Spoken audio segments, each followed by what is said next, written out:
photographer and owner of Image North Photography in Lindenville, Steve Legge, will present photography through the years from film to digital. So that's here next Thursday.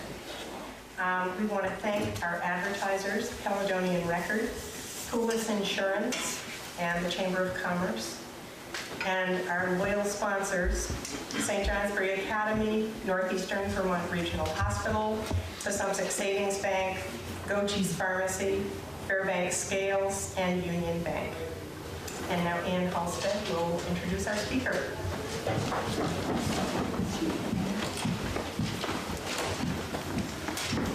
Well, today we have with us Scott Funk. I have a written little excerpt about Scott. Scott Funk is a reverse mortgage professional who has worked with retirees forever, 11 years. He is an acknowledged aging advocate, speaking in venues across Vermont. His Aging in Place column appears in in over 24 newspapers, including the North Star, around the state each month. Scott is a Vermont Rhodes Scholar, a former volunteer fireman, Richmond selectman, a photographer, and writer. He blogs about aging and about retirement income strategies on his website.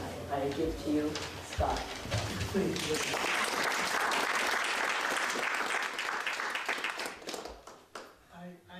I'm supposed to turn on my mic.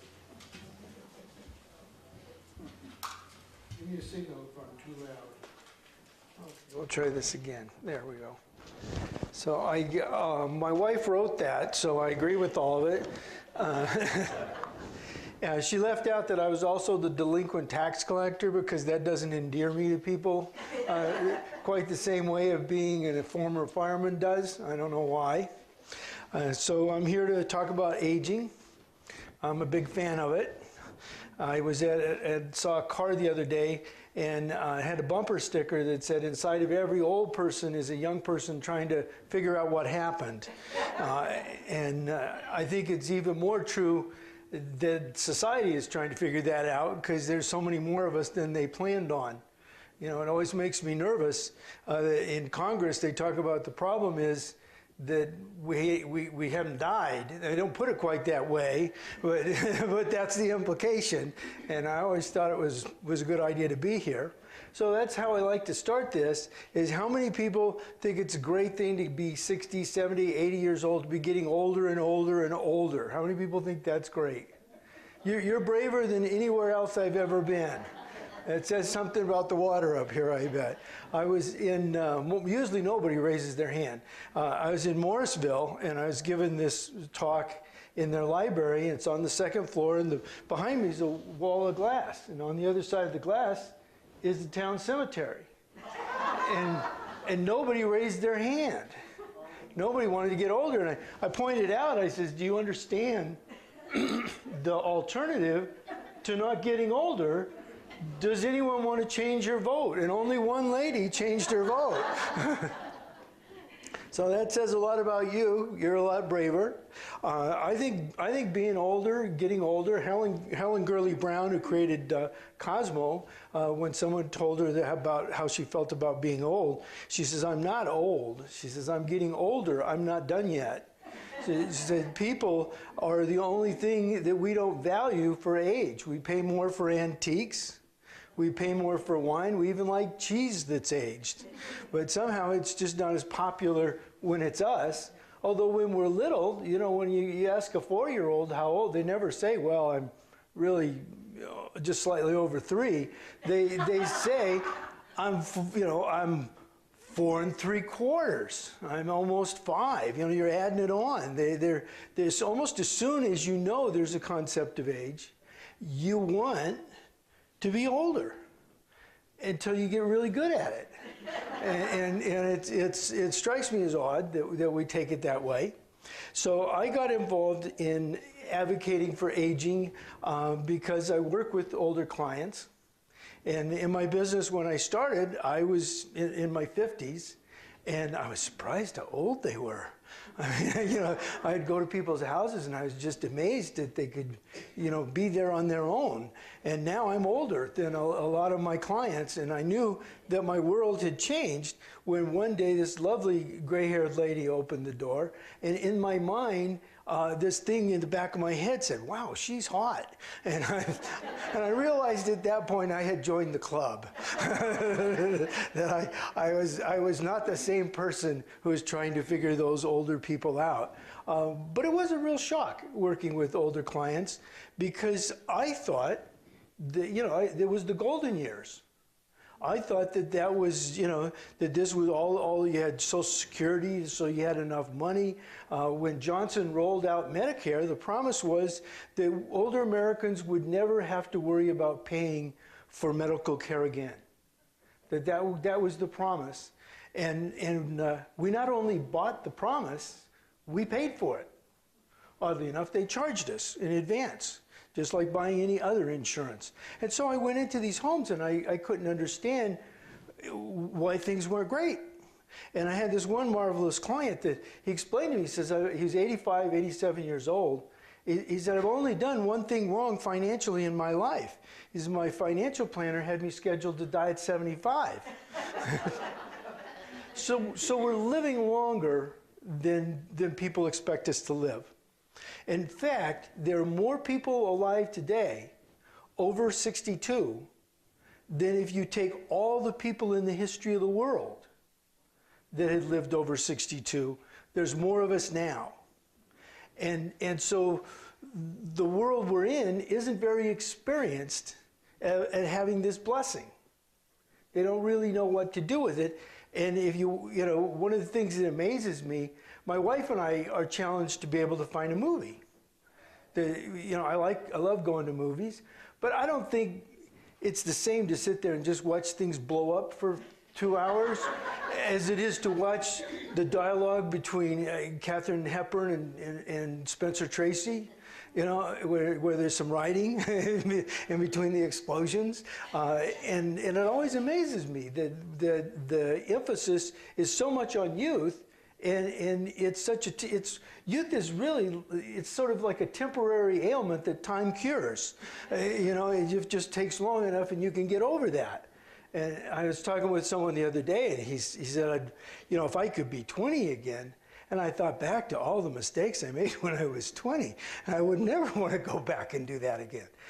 I could probably repeat them exactly if I did go back, but that's not an incentive to go back. So when I talk with people and I talk about being an aging advocate, very often people wonder if I'm advocating aging or I'm just an old guy that's aged and talking about aging. And I'm both, actually.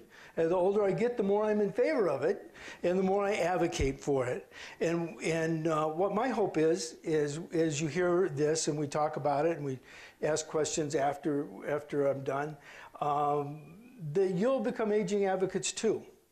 That it's very positive, and it's not being done that well. We're not doing that well. George Burns did it very well. He was already booked for his 100th birthday at the Palladium in New York, in London, years before he got to be 100. And I think he made it, or he came darn close. And so when we talk about aging, there are a lot of myths that we have to dispel, that we have to talk about, because there's things that are being said out there that aren't politically correct, except if you're talking about older people. Like the cards that people send me on my birthday. I've had different birthdays, as you have your different birthdays, and you don't know how you're going to react to them. I mean, there's certain ones that are landmarks, like 16 and being able to drive. And when we were 16 and able to drive, you actually got to get in the car and go out and drive. Now you have like a learner's permit period before you really, they let you get out there with the wheel, thank heavens. And then 21 or now 18, I guess, it was 18 to vote, was 21 for us. And 21 to drink, and so they were all milestones, and they all really felt good until I turned 50, and I got all these invitations to join AARP, And I was kind of shocked. You know, I'd seen the magazines, and it kind of didn't look like my group at the time. Although I've learned, did you know that AARP has different magazines for different age groups? So that's how sophisticated they are. So if you're if you're a boomer, you're getting a younger looking magazine than someone 15 years older. So they're really segmenting it that brilliantly. And so that was kind of exciting to me. 50 was also pivotal for me because that's where I started to think it was going to be all right to get older. I'm a baby boomer. We grew up believing that if nobody lived over 30, that's that all those old gray-haired people were 35. It was a really warped concept of anybody but ourselves, which stayed pretty consistent. And when I was 50, I realized that if I lived to be 100, I would spend half a century in one century, and I would spend half a century in another century. And I was fascinated by that. And I thought, I knew a lady that came west on a Conestoga wagon on the Oregon Trail as a pioneer. And the chances are, before I die, I'll know someone that's been in outer space. I already know someone who worked on the lunar module, and when they landed, he etched his initials in the bottom of it, so when it took off, the only thing that was left was the flag, some golf balls, and his initials. And so I'm getting closer, and it sounds kind of crazy that you'd have that span, but Lindbergh knew the first person that ever flew was a friend of his, and the first person who ever walked on the moon was a friend of his. So that remarkable span in the time we live is very possible. And that got me interested. That got me interested in wanting to stick around and see what happened. And I started to develop a more positive view. Then I hit 62. That was my next big milestone of age. And I really felt good about it. I felt really good about how much I was enjoying getting to be 62. I liked being 62. I thought that was great. And within a few days of being 62, I got up out of bed, fell to the ground. I had sciatica, couldn't walk. I felt like Uncle Amos in the real McCoys. I'm hobbling around like this, and talk about aging quickly. And so I really struggled. In the course of that, they found out that I had bladder cancer by accident. So the sciatica turned out to be a blessing, because they found the cancer.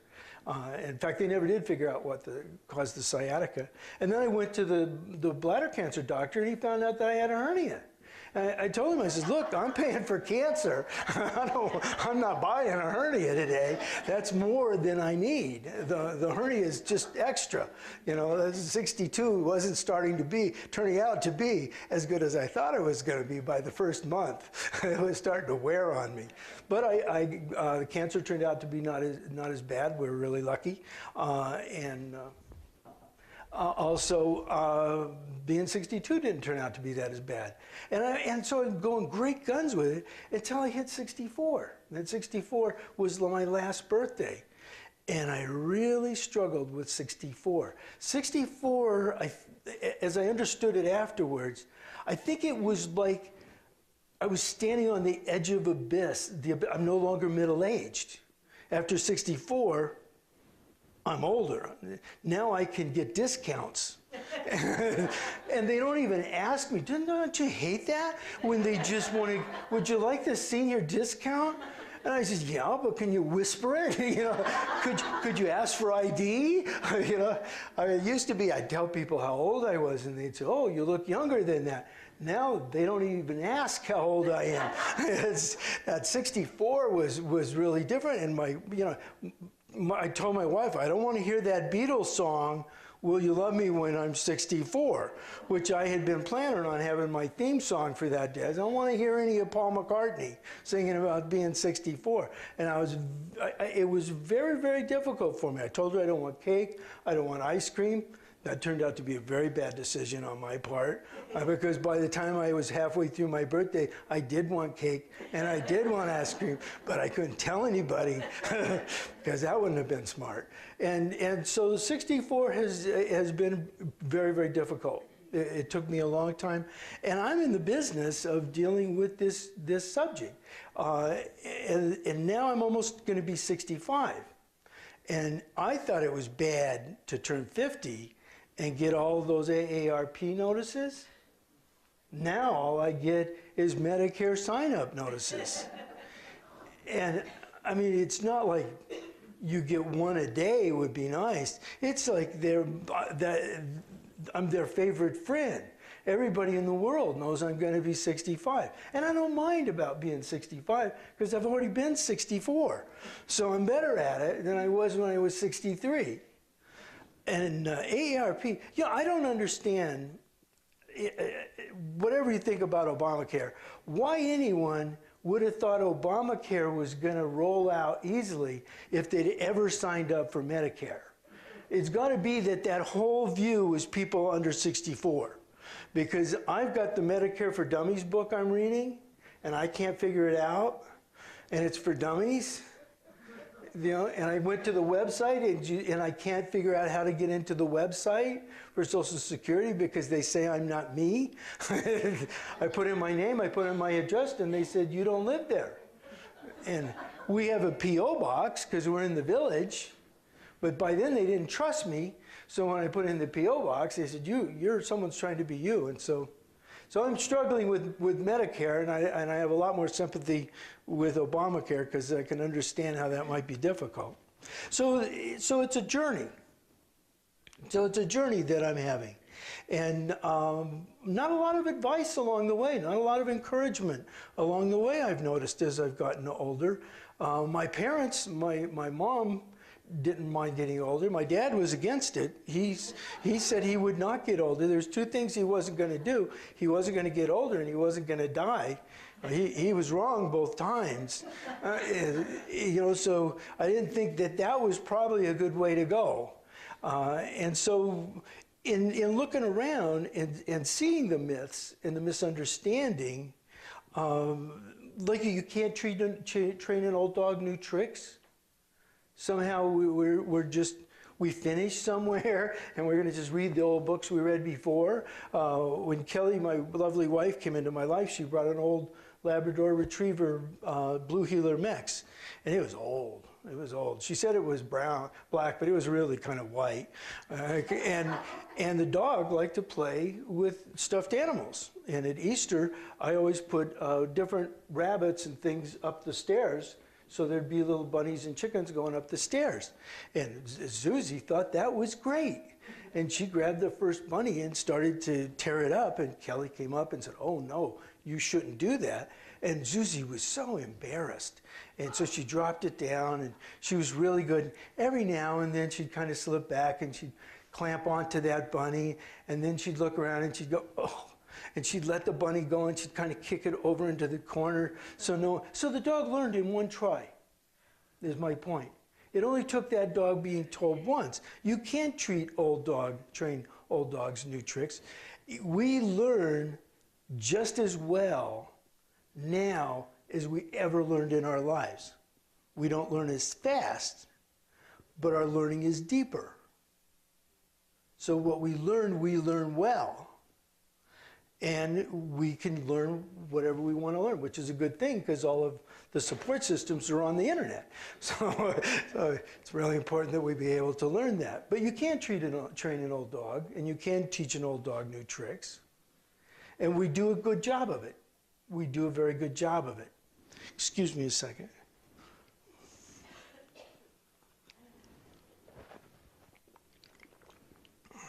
It's good that I stop for water every now and then.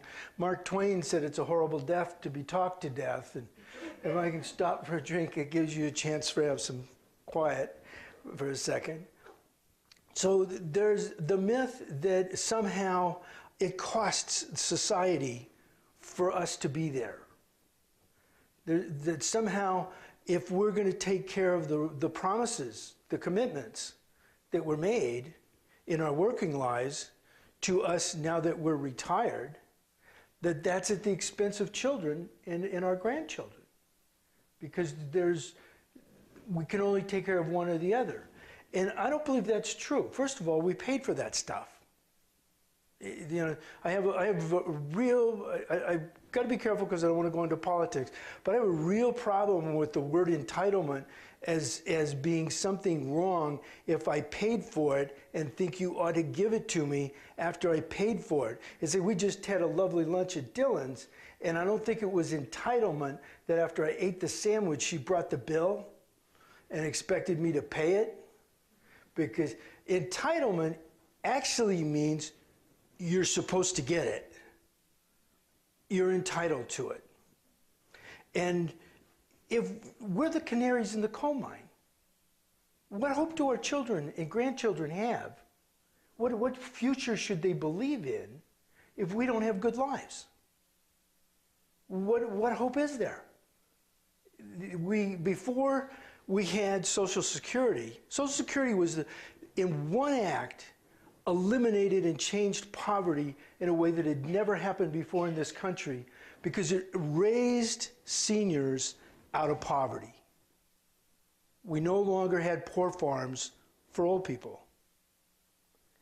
And I love the story of Social Security. A lady by the name of Ida Mae Fuller, I believe was her last name, was the first person to draw Social Security. And she'd only put in for a couple of months. And she's from Vermont. She was from Vermont. She'd only put in a few months, and then she retired, and she lived to be like 95 years old, which you would think, if you're dealing with good planning, and the first person on the system almost lives to be 100, then maybe your plan that people won't live to be 62 isn't going to work out. And that was actually the plan when they created Social Security. Where they came up with the age 62 was from Bismarck in Germany and Prussia. And he wanted to create Social Security because he wanted to protect the principality from socialism in Europe. And so the deal was, when you got to be 62, you would get a pension from the government. If you couldn't work and were in good health, you could live a nice life. Well, Prussians were the most industrious people in Europe, and if they weren't working, they were sick. And so the number 62 originally was picked with the expectation no one could ever live that long. So it was never designed. You know, I work a lot with financial planners, and they say, well, Social Security isn't designed to be your real income. I said, it wasn't even designed that we would get it. so that we started right off living longer than they planned, that Congress didn't figure it out isn't something we did wrong because we paid our money in. My opinion of an entitlement that we should be worried about is not Social Security and Medicare. A congressman serves a term, he's got a pension for life. It's a defined benefit program. Nobody gets that anymore. They get medical, and they think there's something wrong with paying on the promises. Sometimes I feel like the only group in America that's had more promises broken to them than seniors is Indians. Because we promised them the land as long as the grass would grow and the water would flow, but eventually we put them on land where the grass wouldn't grow and the water wouldn't flow, and that worked out better. We didn't stop changing our promises. So there's not something wrong that we're getting Social Security. We paid for it. And we are a safety net for the economy. We're not benefiting from a safety net. We are the safety net. Because when you're retired and you get your check every month, and you go out and buy your food, and you go out and pay your taxes, you don't change your behavior when the economy crashes and a lot of people get laid off. You don't decide, well, I better cut back this much because I might lose my job. It doesn't affect you. So we're an actual safety net and a benefit to the economy because we give it a stability. We give it a stability. And Vermont's more stable than most of the United States because we've got the largest population of baby boomers and older in the country. We're per capita the grayest state in the country. So they should be really happy that we're here. So Medicare, Medicaid, these are things we paid for. That it's something wrong that we're getting it I think that's a myth. And I think we should speak out about it. Because they talk like it's true. The politicians talk like it's true. And it's not. You know, I was talking with my sister and she said, well, Social Security's a Ponzi scheme. I said, what do you mean it's a Ponzi scheme? She says, well, there's not enough money in Social Security, and so you need more and more younger workers, or it doesn't work. Well, that's not true. Ronald Reagan saved the Social Security system. I don't understand why the Republicans aren't more proud of this. They should be bragging about it. Oh, he had to raise taxes to do it. He raised taxes on the baby boomers, and we paid a higher percentage through our working lives, so that we didn't rely on people coming behind us, because back with Ronald Reagan, he could do math and he understood there was a huge amount of baby boomers, exactly, and that we're going to have to fund our own retirement. And that's why Social Security has enough money to 2047. And my brother-in-law says, well, I don't know if that's secure. I don't know anything else I plan until 2047 that's going to work. You know, I don't think I'd buy GM and say I could cash it in then and it would be all right. So these myths that we're costing something, it isn't true. People when a society invests in us, it's investing in itself. When a society invests in us, it's investing in its children. It's investing in its grandchildren, because we're the future. We are the future. We're good at what everyone else is trying to get better at, and that's stay alive and grow older. That's how we started this. So there's a myth about that. There's a myth about that. One of the myths I like is you're only as old as you feel. I don't think that's true. Because first of all, some mornings I wouldn't want to be that old. There's some days my socks are further from it is a longer distance to my feet than it is other days, so I don't think that's a good indicator. You know, I think that we are as old as we are, and we feel like who we are.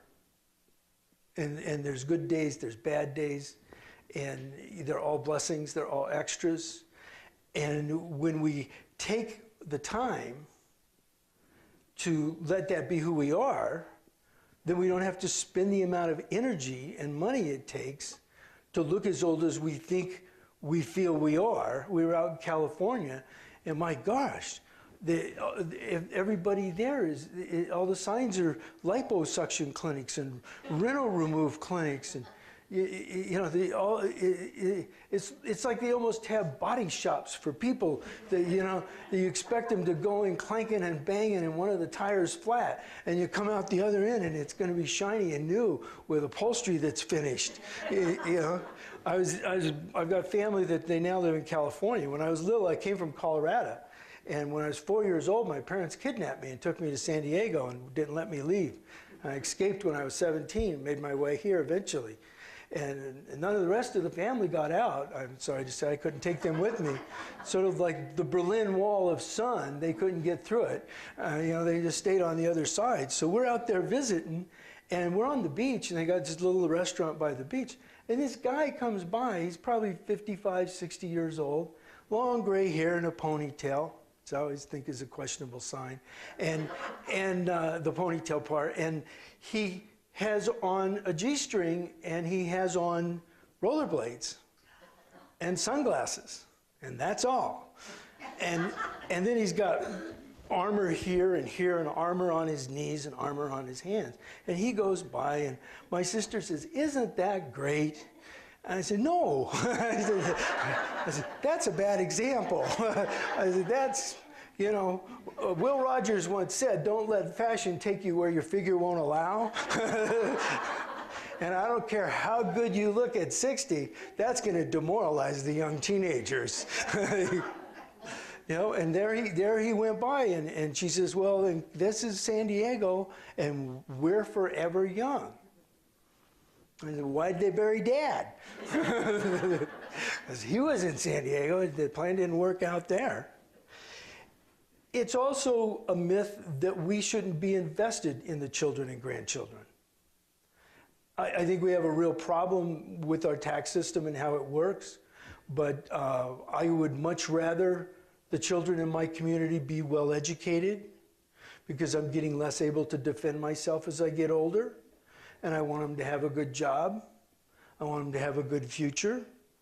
It's in my interest for them. So it turns out, I think, that it isn't the children are over here and the adults are over here. I think it's one bucket. I think it's one bucket, and we're all in it together. And the splitting us into these different buckets, it's a good thing I know I should call them Native Americans rather than Indians. I apologize, but I grew up out west. They were Indians. And we split them up. That's how we defeated them. They were more powerful than we were. But we split them up. We made this tribe help us fight that tribe. And we're one tribe here. And the children are essential to our well-being, to be successful, for us to have a good community to grow up and thrive in. You know, we've got a good example is the libraries. You've got one of the, if not the finest library in the state of Vermont. And I'm a fan of libraries because my business, I travel all over the state of Vermont.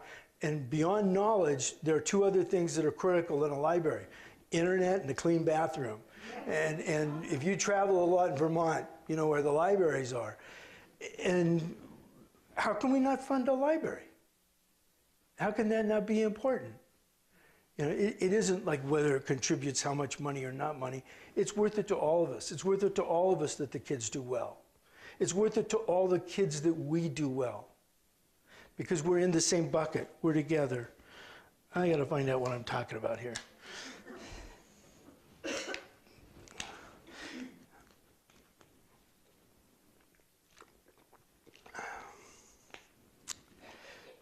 So, when we're thinking about these myths, the myth that it's a youth culture, that's where the money is, it's not true. If the money was in the youth culture, they wouldn't be working at McDonald's. The money is in, the grown-ups have the money.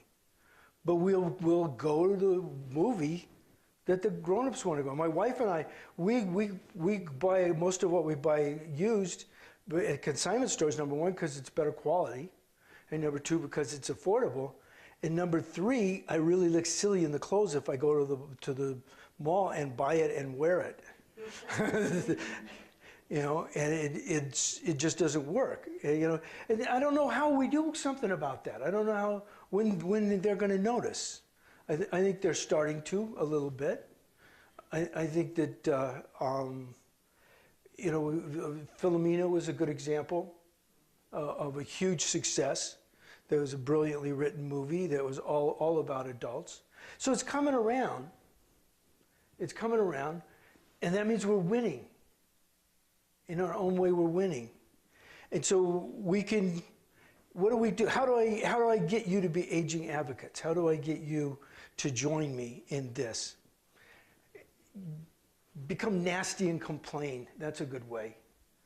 You know, I was in advertising years ago in Boston, and I had a radio commercial that was very, very successful. And one person called and complained.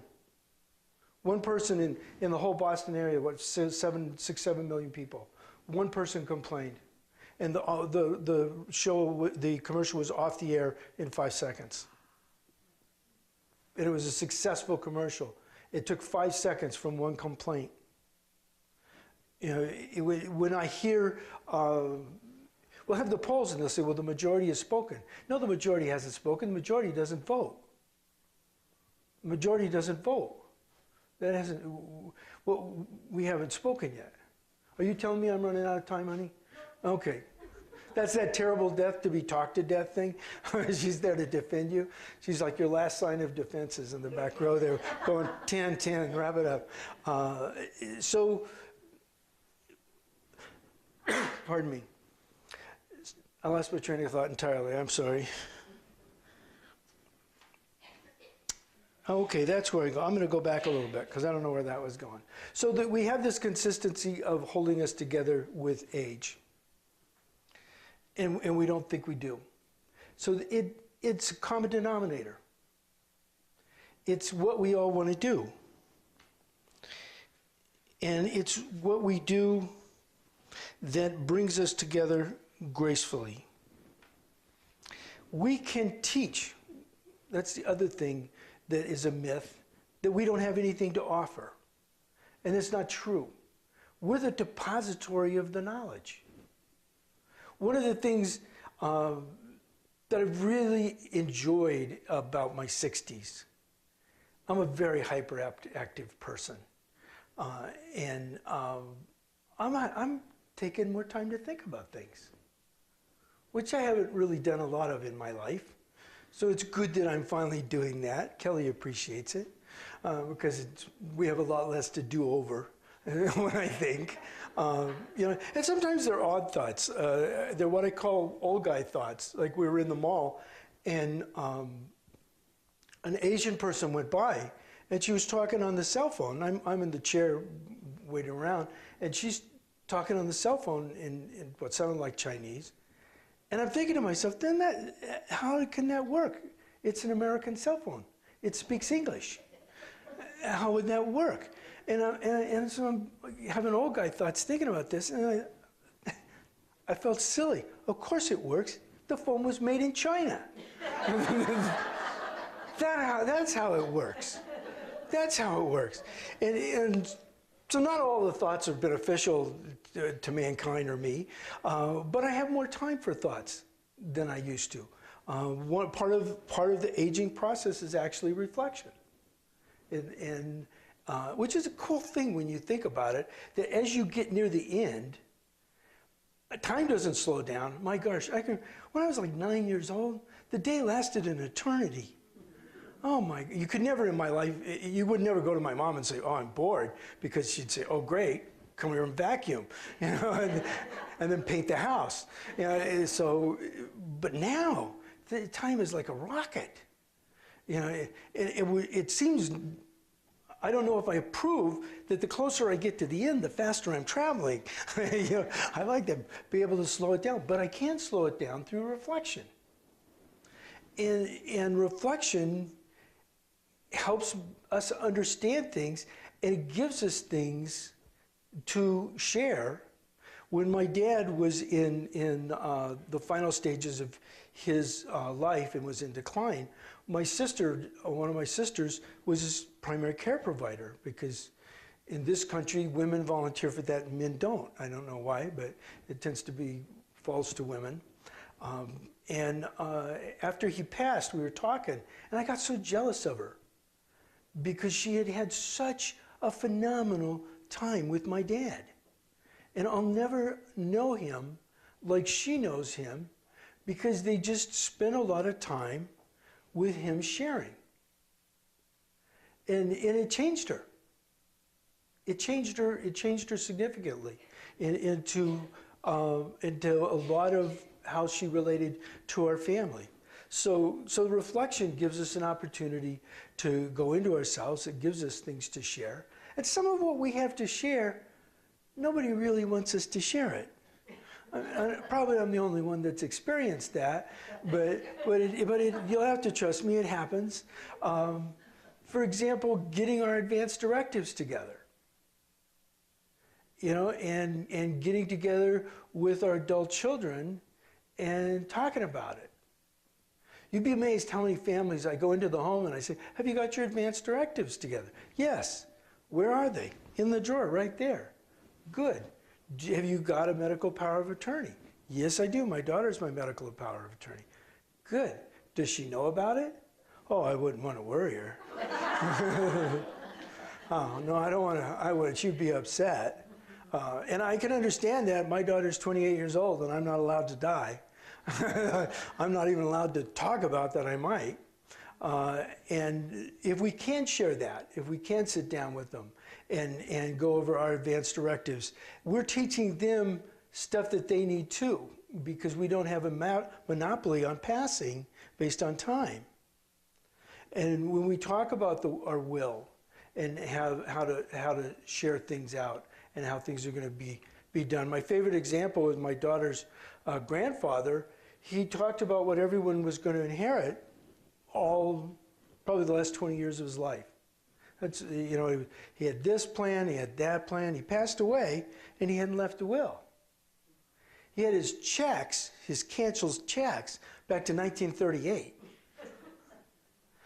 But the confusion in the house, and what they were always going to do but they never did, was people were going to put names on the bottom of things and just get together and have a party and talk it out, and he'd be there to help with some of it. Some of it gets distributed early, which is also a nice thing. And it was so bad, the two sisters had a fist fight. One got a bloody nose. I was sorry I wasn't there. But so those are things that we can share. And one of them, which we all know we share, you already know about my medical. It's how I started out, right? We all talk about that because it's usually the biggest thing that happened this week. You know, is something went wrong or something hurt. And kids don't want to hear about it because it's kind of creepy. You know, it's a little creepy, and oh, I might get that too if you tell me about it. Eventually, yeah. But them understanding it, you know, like with my daughter, it was very hard for her to understand that I don't drive as well at night. You know, in my business, I've gone over 500,000 miles in Vermont. So I'm a driver. And now, I won't take an appointment that I can't get back to Richmond before it gets dark. I can see well enough to get home, but I wouldn't want to walk in front of my car while I was driving at night. I think that would be a bad decision on someone's part. So in teaching her that, the reason suddenly our getting together had to be different, it was very hard for her to adjust to that. And we had the flip side in my family. My sisters were very worried about my dad's driving because he was driving in San Diego. And he was getting lost a little bit. They had to take a driver's test like every 2 years, and they would like pull themselves together and get 100% on the driving test and get excited and drive through a red light as he left the DMV. You know, so it was, they were worried, and we were talking once, and they were going to steal his car. I said, well, I don't think that's a good idea because that's Grand Theft Auto. You don't want to, you really can't steal Dad's car. So then they were going to just go take something out of the car. Back then we had distributor caps, so they're going to take the distributor cap out of the car. I said, well, I don't think that'll work either because Dad told us about AAA. My bet is he's got AAA. And what was the problem they were trying to solve? He was driving in San Diego. Where did he drive the longest drive? To go visit my sister. And they wanted to take his keys away. I said, okay, well, if you're going to take his keys away, and remember, this is a family where we're not sharing any of this aging stuff. I said, how do you take, what are you going to own with that? Okay, it's fine, you don't like Dad's driving. What are you going to own with Dad's not going to drive? Are you going to take him places? She says, well, where? I said, well, go pick him up when he's going to visit you. Then he's not driving. You know, and so this disconnect went on because we really didn't understand his Dad gradually changed. And all of a sudden it was especially for me because I'm 3,000 miles away, and I go home and my dad's this big burly welder that could break me in half, and I was always afraid of him.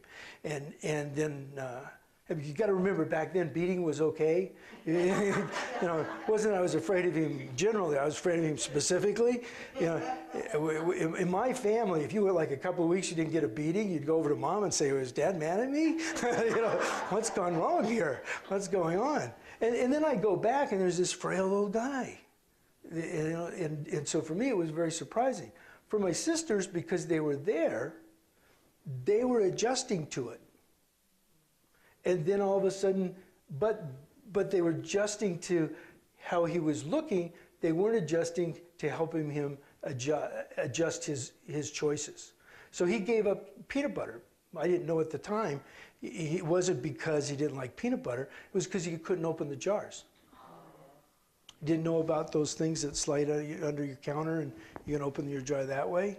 And he just says, "I don't like peanut butter." I call it diminishing expectations. And when we talk with our kids, when we share what it's like to be getting older, we're giving them supplies and help and information that will help them help us. And part of that's passing the torch. I had a lovely client who broke her wrist. She fell down, she broke her wrist just before Thanksgiving. She was the great aunt on the farm in Vermont. And all of the nephews and nieces brought all of their children and great nephews and nieces every Thanksgiving. And she was just devastated that she wasn't going to be able to do Thanksgiving. And I said, "Well, when all these people come up, don't they help?" She says, "My kitchen? They're children. They can't be in my kitchen." Well, she was like 89, 93 years old. The children were in their 60s. Yeah. And so they came up, and I saw her after Thanksgiving. I said, "How did it go?"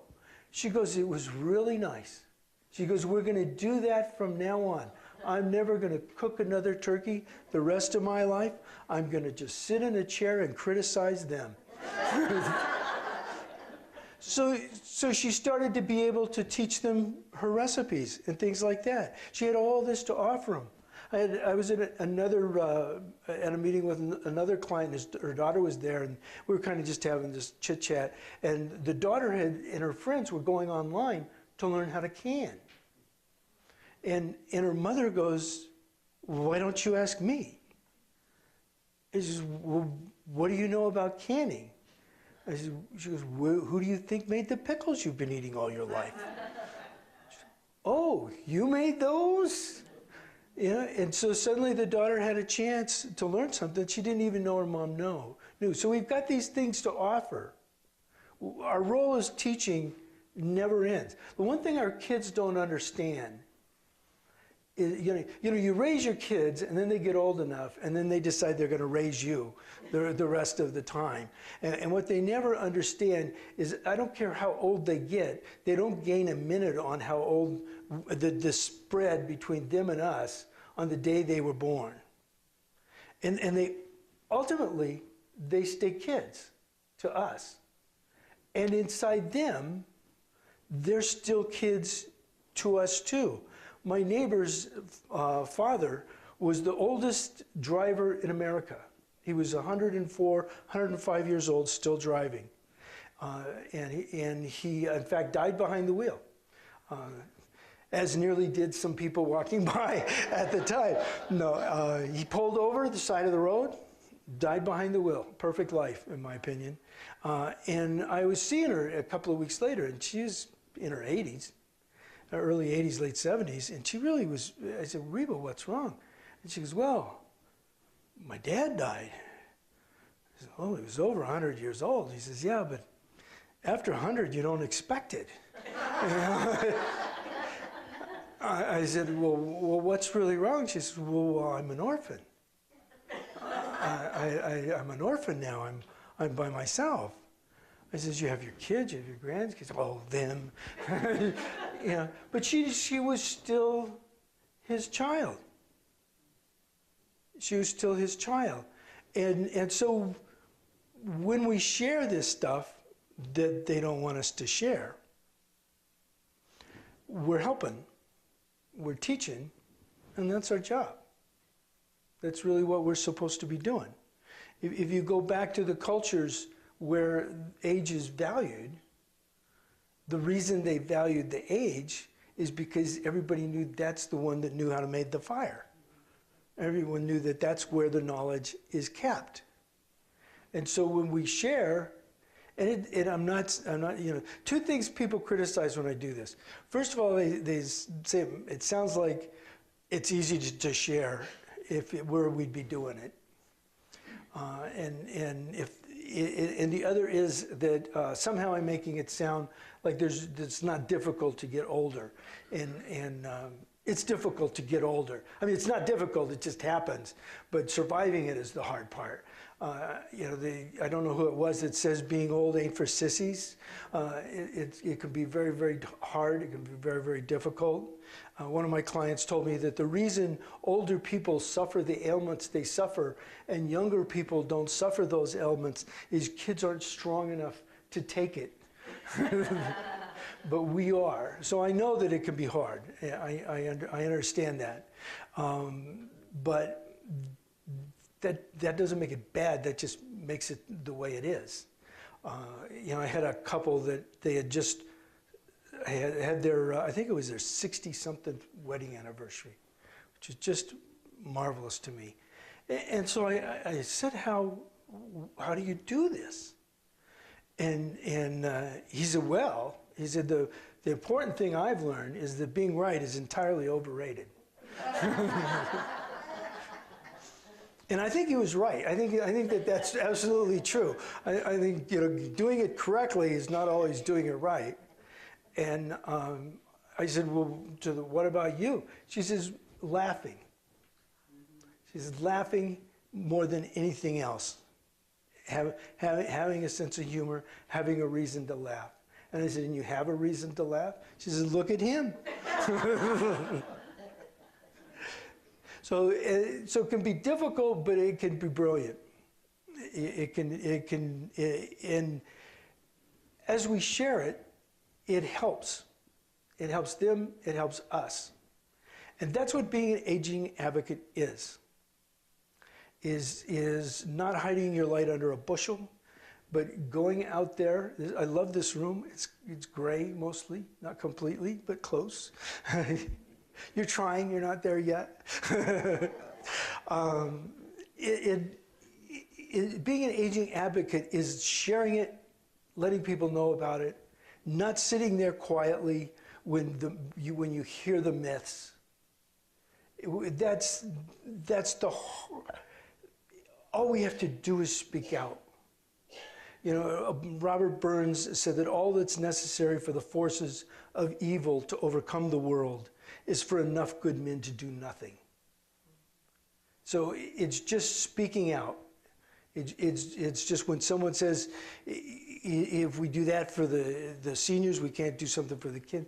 It's not true. It's just not true. We're the richest country on earth. We're not only the richest country on earth, we're the richest country in the history of the world. It just isn't true. I've never heard any politician get up in Washington and say, wait a minute, we can't make another airplane for the Air Force until we come up with income to justify it. We've got to balance it somewhere else. It's a matter of where our priorities are. And our priorities should be, first and foremost, to keep our word. It should be that we keep our word.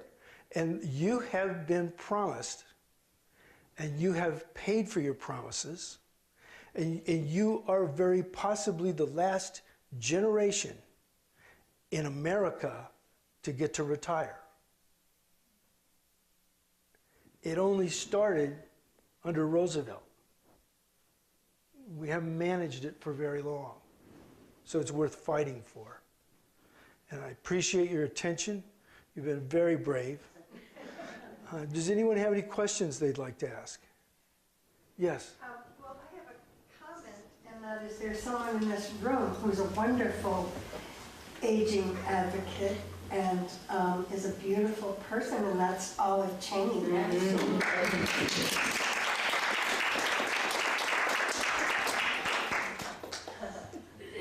95. Oh my gosh. Good for you. What's your secret, Olive? Just keep going. Yeah, I got here today that way. Can we know the way you're going back? Good for you. I just renewed my license another 4 years. Good. Good for you. That's And I have a nice. friend who'll be 97, he just renewed his for another 6, I think. And that's her boyfriend. That's great. That's another myth that we somehow grow out of affection and sex. You know, my daughter has her expression is, "Oh, old people kissing." I always look at her and say, "Stick around." Anything else? Any other questions or comments? Yes. Well, I was just very lucky to have in my life, my father, my mom was failing. He needed to come nearer his loved ones. And you talked about reflection. And I often thought and think about at that point in his life, he needed to be among the family members that he felt most comfortable with, both their partners as well as his own siblings. And I was one, another sister was one, and a brother came with him. And he called and he said, "Ann, find me a house." And he wanted to be in proximity to who I said. And I had, from 80 years old until he passed at 100, those wonderful years watching a man accept whatever came his way. And with grace, and he rode his last horse at 95, with me standing holding the horse so it didn't blink an eye. And he stepped up on the step stool and mounted his horse, a wonderful old mare that we knew so well, had all her life, and said, "Ann, I feel like a boy again." That's great. Was that the most beautiful, cherished words I've ever seen? When he got off, he took his couple of foxhounds up into the ledges with me. And I said, "Have you had enough, Dad?" "Well, I'd like to go maybe a half hour more." We did. We came back. I put my horse away. He hopped off his horse, didn't hop off. He crawled off his horse, shinnied down the front leg, and stood there as I'm holding the horse. "Are you okay, Dad?" "Just gotta thaw out." But he taught me so much about the grace of growing old, and his love and the boy in him all the way through. He has curiosity, he'd been a surgeon, he'd been an obstetrician, but he lived. I've always liked who I was one to say. I've written it all down. I've written stories about him. I've written his sayings. I feel like a snake. I'm in a horizontal position most of the time. And when he entered a wake that he wanted to go to a very good friend in Clinton, Massachusetts, I had dropped him for a second, parked the car, went up. The attendant said, "Is this your dad?" And I said, "Yes, it is." He said, "Well, he kind of just tripped on the threshold," and I extended my hand, and he said, "No, no, no. I might look like one of your customers, but I'm not just you." So these are the sayings that I just, I'm so lucky to have him in my life. Yeah, what a blessing. Yeah, he is. That's wonderful. Anybody else? Well, you reminded me of two I have to share real quick. One is Mark Twain, it sounds like he was describing your dad. He said, "Don't go to, if you can't take your own road, don't go to 70. We should be able to do it the way we want to do it." The other is a client of mine said that, and he was in his late 80s, and he said, "The thing that I enjoy most in my life is almost everybody that thought they were smarter than me is dead." Well, I appreciate you all coming and supporting the program. Wouldn't have been the same without you. And be safe on the roads and have a great day. Thank you.